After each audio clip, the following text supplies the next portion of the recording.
इस समय मीरा भाईंदर शहर की जो राजनीति है काफी गर्म माहौल है।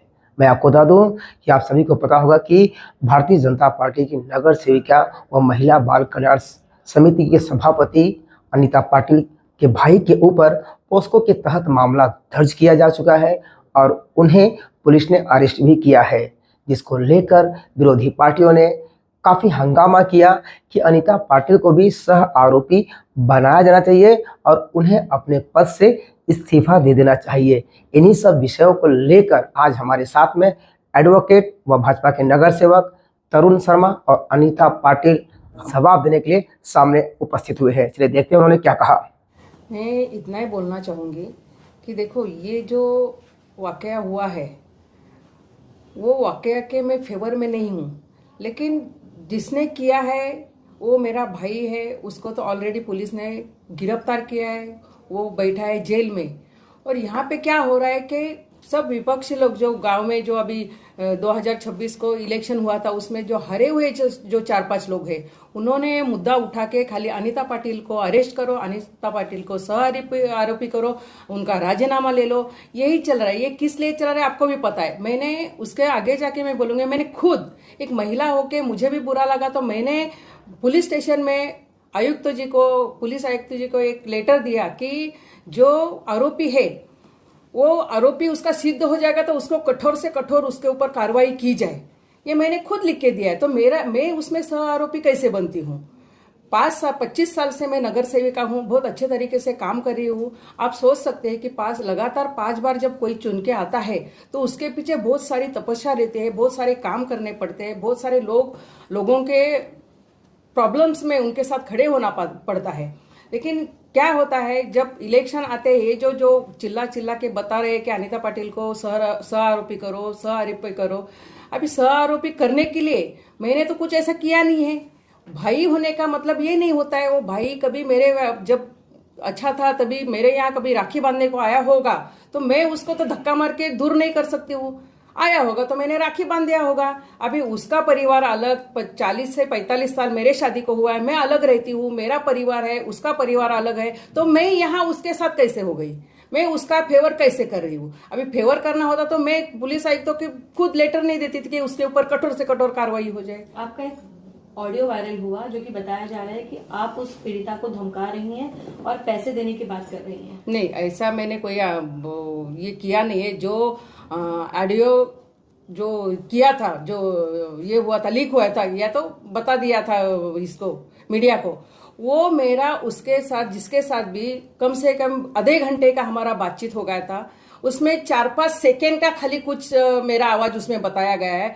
तो आप तो खुद पत्रकार हो, मैं तो आपसे रिक्वेस्ट करूंगी, आप इसकी पूरी चांज, वो पूरा ऑडियो आप भी मांग सकते हैं, आप भी सुन सकते हो कि उसके पीछे कारण क्या है, नक्की क्या हुआ है। तो आप खुद समझदार हो। मैम, एक और ऑडियो क्लिप आपका वायरल हो रहा है जिसमें ये कहा जा रहा है कि ताली दोनों हाथ से नहीं बजती है, इस वजह से एक महिला को इस तरह का स्टेटमेंट देना, ये भी ऑडियो वायरल हो रहा है। इस विषय पे क्या कहेंगे? नहीं, ऐसा बोलने का आप जो बोल रहे हैं तो मुझे तो याद नहीं है मैं कभी बोला होगा, लेकिन बहुत सारे 25 साल से मैं नगर सेवक हूं तो बहुत बार ऑफिस में बहुत सारे लोग आते हैं, उससे बातचीत के दरमियान मेरे मुंह से निकल गया, लेकिन उसी लड़की के लिए निकल गया है ये मुझे याद नहीं है, कि मुझे नहीं लगता कि मैं उस लड़के को बोल पाऊंगी इस चीज। मैडम, एक आरोप ऐसा लगाया जा रहा है कि जब उस लड़की के साथ अन्याय हो रहा था तब वो नाबालिग थी और इस बात की आपको जानकारी थी, लेकिन आपने उस वक्त सही कदम नहीं उठाया, इसीलिए उसके साथ लगातार अत्याचार होते रहे। ये आरोप था और इसी की वजह से आपके जो विरोधी हैं वो आपको टारगेट कर रहे हैं। देखो, मुझे पहली बात तो मुझे जो 2024 पे जब FRI हो गया तभी मुझे पता चला कि ऐसी बात हो गई है। तो मैंने तो अब वकील जी ने बताया कि वो खुद लड़की वहां पे जाके कोर्ट में जाके उसने खुद ने स्टेटमेंट दिया है कि मेरा इनसे कुछ लेना देना है, मेरा इनके ऊपर कुछ आरोप नहीं है। तभी मुझे ये बात मालूम हो गया। वो जो बोल रहे हैं कि मुझे पहले से पता था, पहले से मेरे पास आएगा, तो ये सब झूठ है। मुझे नहीं बताया गया था, मुझे पता भी नहीं था। तो उसका जो वीडियो निकाला गया लड़की का और वो वीडियो के माध्यम से ब्लैकमेल किया गया, ऐसा उसका कहना है, इसमें कितनी सच्चाई है? अभी उसकी सच्चाई मुझे पता नहीं, क्योंकि मेरे पास तो आया नहीं है, मैंने देखा भी नहीं है। वो लड़की बोल रही है, वो स्टेटमेंट दे रही है अभी, तभी मुझे पता चला है। और उसके बाद भी मैं ये बोलूंगी कि उसने FRI किया था, जो खड़ांगले करके, सौरभ खड़ांगले करके उसको ब्लैकमेल कर रहा था, तीसरा आदमी, उसके ऊपर एफआईआर किया था। तभी मेरे भाई का उसमें नाम आया था। तभी मेरा भाई गया था कोर्ट में, उसके ऊपर जो होता कोर्ट में गया था। तो कोर्ट में मेरे मालूमात से इस लड़के ने खुद ने कोर्ट में खड़े रह के जज के सामने बयान दिया था कि मेरा इस जयराम चौहान से मेरा कुछ लेना देना नहीं, उन्होंने मेरे साथ कुछ नहीं किया है। तो मैं भी कंफ्यूज हूँ, सही में उसके पास साथ अन्याय किया था कि नहीं किया था। तो ये जो आपको टारगेट किया जा रहा है, क्या सिर्फ राजनीतिक कारणों से किया जा रहा है, या आपके जो अपोजिशन वाले हैं वो आपको इस मामले में घसीट रहे हैं? 100% वो अपोजिशन वाले कर रहे, क्योंकि लगातार 5 बार चुन के आने के बाद इनको चांस ही नहीं मिल रहा था चुन के आने के लिए। वोटिंग के मैदान में मुझे हरा नहीं पाने के वजह से उन्होंने इस तरीके से एक मुद्दा उनके हाथ में लगा और मुद्दा उन्होंने पकड़ के खाली वो जो आरोपी था वो तो जेल में है, तो लगातार अनीता पाटिल को सह आरोपी बनाओ, अनीता पाटिल को अमका करो, अनीता पाटिल को राजीनामा देने को लोग। तो इसके पीछे एक ही कारण है कि ये राजकीय प्रोपेगेंडा चलाया जा रहा है मेरे को राजकारण से हटाने के लिए। एक महिला बाल कल्याण विकास विभाग की सभापति होने के नाते ऐसे विषयों में आपकी क्या भूमिका रहेगी? मेरी यही भूमिका रहेगी, कोई भी होने दो, ऐसा जघन्य अपराध कोई करता होगा तो उसको कठोर से कठोर उसके ऊपर कार्रवाई होनी चाहिए, और कार्रवाई करने के लिए मैं खुद भी आगे आके उसके ऊपर कार्रवाई करने की मांग करूंगा। विपक्ष जो ऐसा कर रहे हैं उस पर आप, विपक्ष जो ऐसा कर रहे हैं उनको आप क्या चेताएंगे?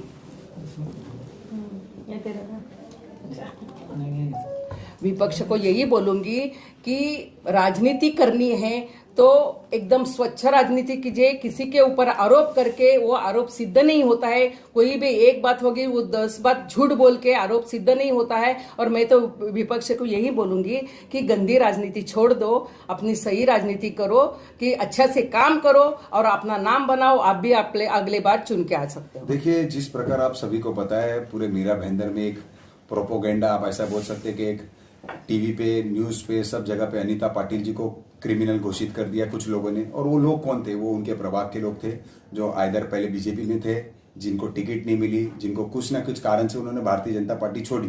पर किसी को अगर आप आरोपी बनाना चाहते तो आपको मालूम है, मीरा भाईंदर हो या हिंदुस्तान हो, कहाँ भी हो, सब जगह पे एक ही कानून चलता है। कानून के हिसाब से के दायरे में जो आरोपी बनता है उसकी एक परिभाषा होती है। अब ये जो एफआईआर है जिसके ऊपर हम इतने दिनों से हम चिल्ला रहे हैं, ये पूरी एफआईआर में कहाँ पे भी अनीता पाटिल जी का नाम नहीं है। एक होता है आरोपी का डिस्क्लोजर होता है, आरोपी का नाम दिया जाता है कि इसने आरोपी ने मदद की, चाहे वो सह आरोपी हो या आरोपी हो, उसके बारे में। ये एफआईआर लिखाने वाले ने 2026 में, अभी एफआईआर जो हुई है उसकी बात कर रहा हूं मैं, सेम कंप्लेनेंट ने 2024 में भी एफआईआर लिखवाई, जिसका नंबर था 382, 2024 में एफआईआर हुई।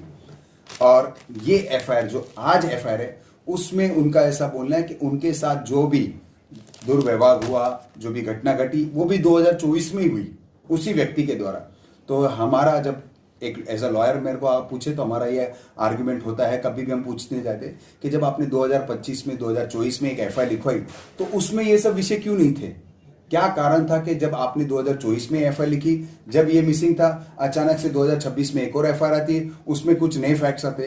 तो या तो फिर उनको ये एक, जैसे आप लीगल लैंग्वेज में बोलेंगे तो इसको एक आफ्टर थॉट बोला जाता है कि आफ्टर थॉट सोच विचार करके या विचार विमर्श करके ये चीजें उनको बताई जा रही है और वो करे जा रहे हैं, जिसका नतीजा आप देख सकते हैं। अब रहा सवाल, जैसे मैंने आपको कहा 2025 की एफआईआर, 2025 की जो एफआईआर थी उसके अंदर एक आरोपी था जिसका नाम, मैं आपको सारे ऑर्डर्स भी दूंगा, आज सारे लेके मैं बैठा हूं, वैभव करके था, वैभव करंडे, जिनके ऊपर उनका एलिगेशन था। उनको जब एफआईआर होने के बाद जब बेल मिली, ये बेल के ऑर्डर्स हैं, बेल के ऑर्डर्स आप पढ़ोगे तो उस समय भी कोर्ट ने ये ऑब्जर्व किया कि it is delay in FIR, the facts which have been disclosed doesn't seems to be. क्योंकि आपको पता होता है कि जब कोई आरोपी या कंप्लेनेंट कोई एलिगेशन करता है तो हमको भी उसके साथ काउंटर एफर्ट करना है। तो काउंटर में ये उनके लॉयर ने आर्ग्यू किया। साथ ही साथ वेरी इंटरेस्टिंग बात ये थी कि 2024 की जो एफआईआर थी उनके अंदर अनीता पाटिल जी के बड़े भाई का भी नाम आया था। इन्वेस्टिगेशन के समय पुलिस ने उनको बुलाया, उन्होंने एंटीसिपेटरी बेल फाइल की थी। अब ये आप शॉक हो जाएंगे कि जब 2026 की जो एफआईआर होती है उनके अंदर भी उनके बड़े भाई का नाम दिया जाता है, और उनके साथ भी मेरे साथ संबंध हुए, उन्होंने मेरा नाजायज फायदा होता ब्लैकमेल किया, ऐसे कंप्लेनेंट का कहना था। पर आपको एक चीज बताऊंगा तो आप शॉक हो जाएंगे कि यही एंटीसिपेटरी बेल के अंदर यही महिला कोर्ट के अंदर खड़े होके उन्होंने अपना एफिडेविट दिया है कि अनीता पाटिल के भाई, जो बड़े भाई थे जिनके ऊपर ये एलिगेशन उन्होंने लगाई थी 2024 में 2025 में जो भी एलिगेशंस थी, उनमें उनका कोई लेना देना नहीं है, और उनका इस घटना से और इस संबंध से और ये फोटोग्राफ्स और ये जो ब्लैकमेलिंग का, उसमें उनके भाई का कोई लेना देना नहीं है। ये ऐसे उसी महिला ने लिखा है, पीड़ित महिला ने, और कोर्ट में लिखा है, आप देखिए। तो मेरा ये बोलना है कि ये एक सोची समझी साजिश है, क्योंकि आपको सभी लोग जानते हैं कि अनीता पाटिल जी का प्रभाव कितना है पिंकरपाड़ा में, लोग उनको कितना चाहते हैं, क्योंकि जब वो 5 बार जीत के आई है तो कैसे जीत के आई, लोगों ने उनको समर्थन दिया, उनका हर विषय पे जो जिसका निवारण करता है उसके बाद ही कोई इतनी बार नगर सेवक बन सकता, तो इतना ईजी नहीं है ये जर्नी जो उन्होंने फुलफिल की है।